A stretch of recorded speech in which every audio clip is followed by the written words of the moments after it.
안녕하세요. 여러분의 경제학 탐정, 경제학장 박사입니다. 자, 우리 국제경제학이라는 이 거대한 학문의 세계에서요. 모든 이론의 시작점이자 가장 중요한 기둥이 뭔지 아세요? 바로 교환, 다시 말해 무역입니다. 이건 뭐랄까 건물의 아주 튼튼한 주춧돌 같은 거죠. 오늘은요, 바로 이 국제경제학의 바이블과도 같은 교재들을 딱 펼쳐놓고 이 무역이 어떻게 균형을 이루는지, 그리고 그 균형이 외부 충격에 얼마나 튼튼하게 버틸 수 있는지, 바로 안정성의 문제를 다뤄보려고 합니다. 자, 그럼 오늘 저와 함께 이 무역 균형의 안정성이라는 미스테리를 한번 파헤쳐볼까요? 네, 오늘 우리가 해결해야 할 사건은 바로 흔들리는 무역균형 미스테리입니다. 그러니까 어떤 충격이 탁 가해졌을 때요, 이 무역균형이라는 게 용수철처럼 제자리로 다시 착 돌아오려는 힘이 있는 건지, 아니면 그냥 그 균형점이 와르르 무너져 버리는 건지 그 비밀을 파헤쳐 볼 겁니다. 자, 이제부터 우리는 명탐정 셜록 홈스가 되는 거예요. 단서를 하나하나 찾아내서 이 미스테리의 진실을 밝혀내 봅시다. 여러분, 젠가 게임 다들 해보셨죠? 그 나무 블록 하나씩 조심조심 빼서 위로 다시 쌓아 올리는 거요. 정말 아슬아슬하게 균형을 잡고 서 있던 그 젠가 탑이 아주 작은 손가락의 떨림 하나에 와르르 무너지는 순간, 정말 아찔하잖아요. 만약에 국가 간의 이 무역 균형이라는 게 이 젠가 탑이랑 똑같다면 어떨까요? 그 말은 작은 충격 하나에 모든 게 무너져 버릴 수도 있다는 뜻이거든요. 그래서 이 균형이 과연 안정적인지 아닌지를 판단하는 게 정말 중요한 문제가 되는 겁니다. 아, 박사님. 그럼 이 젠가탑이 무너질지 않을지 그걸 대체 어떻게 알 수 있는 거예요? 첫 번째 단서는 뭔가요? 와, 아주 좋은 질문이에요. 바로 이 미스터리를 풀 가장 아주 결정적인 단서는 수입 수요 탄력성이라는 개념입니다. 이름이 조금 어려워 보이죠? 괜찮아요. 걱정 마세요. 제가 정말 쉽게 설명해 드릴게요.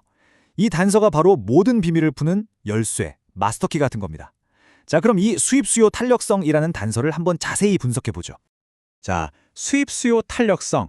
이거 아주 간단하게 말해 볼까요? 예를 들어서 우리가 정말 좋아하는 외제차 가격이 딱 1% 올랐다고 쳐요. 그랬을 때 사람들이 그 차 수입을 과연 몇 퍼센트나 줄이는가, 이걸 나타내는 숫자가 바로 탄력성이에요.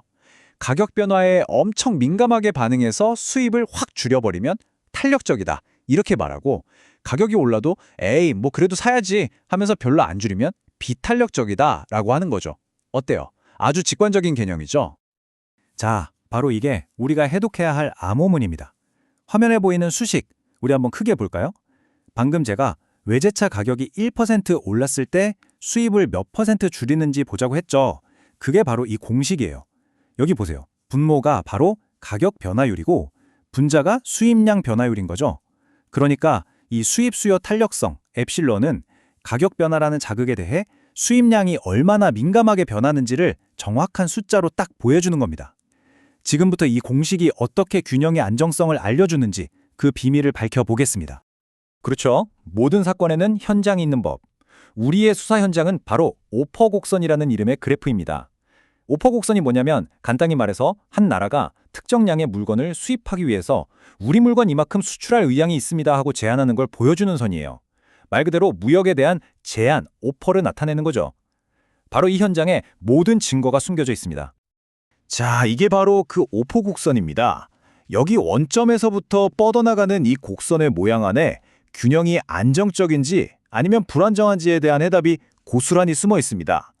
이 곡선이 도대체 어떻게 휘어져 있느냐에 따라서 우리 경제의 운명이 달라질 수도 있다는 거죠. 정말 흥미롭지 않나요? 박사님, 네, 알겠습니다. 그런데 저 곡선만 뚫어져라 본다고 탄력성을 어떻게 알 수 있다는 거죠? 뭐 자 같은 걸로 재야하나요? 바로 그겁니다. 핵심을 정확히 짚었어요. 이제 이 그래프에서 증거를 찾아내는 과학수사 기법을 공개할 시간입니다. 복잡한 계산 하나도 없이 오직 눈으로 직접 탄력성을 측정하는 놀라운 방법을 지금부터 알려드리죠. 자, 다들 집중해주세요. 과학수사 기법을 화면에 보이는 이 3단계로 알려드릴게요. 마치 CSI 요원이 된 것처럼 저를 따라해보세요. 자, 스텝 1. 곡선 위에서 분석하고 싶은 점 A점을 딱 고릅니다. 스텝 2. 원점에서 A점을 잇는 접선을 쭉 그어서 가로축과 만나는 점 N을 찾으세요. 마지막 스텝 3. A점에서 수직으로 선을 쭉 내려서 가로축과 만나는 점 M을 찾습니다. 아직 간단하죠? 준비되셨나요? 자, 이 슬라이드가 정말 흥미로운 부분이에요. 그래프를 한번 크게 확대해서 보죠. 방금 우리가 그은 두 개의 아주 간단한 선분 있잖아요. 원점에서 M까지의 거리, OM, 그리고 원점에서 N까지의 거리, ON. 바로 이 두 선분의 길이, 딱 이 두 개만 있으면 모든 게 해결됩니다. 우리가 필요한 증거는 이게 전부예요. 정말이죠? 이제 대망의 순간입니다. 방금 찾아낸 시각적 단서인 OM과 ON을 우리가 맨 처음에 봤던 그 암호, 탄력성 공식과 연결할 시간입니다. 이 둘이 과연 어떻게 연결되는지 알게 되면 여러분은 아마 깜짝 놀라게 될 겁니다. 놀라지 마세요. 그 복잡해 보였던 수학 공식들이 결국 이렇게나 아름답고 단순한 하나의 비율로 딱 떨어집니다. 바로 탄력성 엡실론은 ON의 길이 분의 OM의 길이, 즉 엡실론은 OM 분의 ON입니다. 와, 이제 우리는 복잡하게 공식을 계산할 필요 없이 그냥 두 선분의 길이만 눈으로 비교하면 되는 거예요. 이건 정말 경제학의 마법 같지 않나요? 자, 이제 결정적인 판결의 시간입니다. 이 슬라이드 하나가 모든 것을 말해주죠. 만약에 OM의 길이가 OM보다 길면 탄력성은 1보다 크고 균형은 안정적이라는 판결입니다. 땅땅땅. 충격이 와도 다시 제자리로 돌아온다는 아주 좋은 신호죠. 하지만 반대로 OM이 OM보다 짧으면 탄력성은 1보다 작고 균형은 불안정적이라는 위험 신호입니다. 아까 말한 젠가탑처럼 와르르 무너질 수 있다는 거죠. 정말 간단 명료하지 않습니까? 그럼 우리의 수사 현장 오포곡선으로 돌아가서 이 규칙을 한번 적용해 볼까요? 자, A점을 보세요. 어때요? OM이 OM보다 훨씬 길죠? 따라서 A점에서는 균형이 아주 안정적입니다. 하지만 저 위쪽에 있는 B점을 보면 OM이 OM보다 짧아 보이죠? 맞습니다. B점에서는 균형이 불안정하다는 걸 바로 알 수 있어요. 이제 여러분은 오포곡선의 어느 지점이든 안정성을 눈으로 딱 보고 판단할 수 있게 된 겁니다. 자, 이것으로 흔들리는 무역균형 미스터리는 완벽하게 해결되었습니다. 여러분 모두 정말 훌륭한 경제 탐정이에요. 하지만 여기서 끝이 아닙니다. 이 이론적인 지식은요, 이제부터 현실 세계를 이해하는 아주 강력한 도구가 될 수 있습니다. 제가 항상 강조하는 말입니다. 경제학이 너무 어렵게 느껴질 때마다 이 말을 꼭 기억하세요. 여러분은 지금 단순히 공식을 외우고 있는 게 아니에요. 세상을 분석하는 정말 멋진 도구를 하나씩 얻고 있는 겁니다.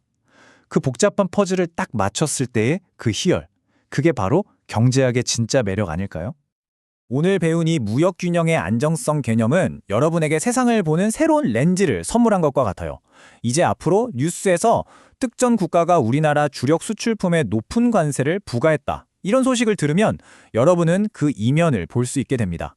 아, 저 정책 때문에 우리나라의 오포곡선이 변해서 무역균형이 불안정해질 수도 있겠구나 하고 남들보다 한 단계 더 깊게 생각할 수 있는 힘, 바로 그 힘이 생긴 거죠.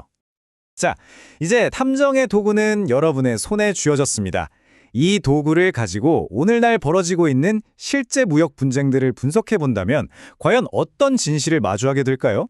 그 해답을 찾아 나서는 것은 이제 여러분의 몫입니다. 오늘의 분석은 여기까지입니다. 모두 수고 많으셨습니다.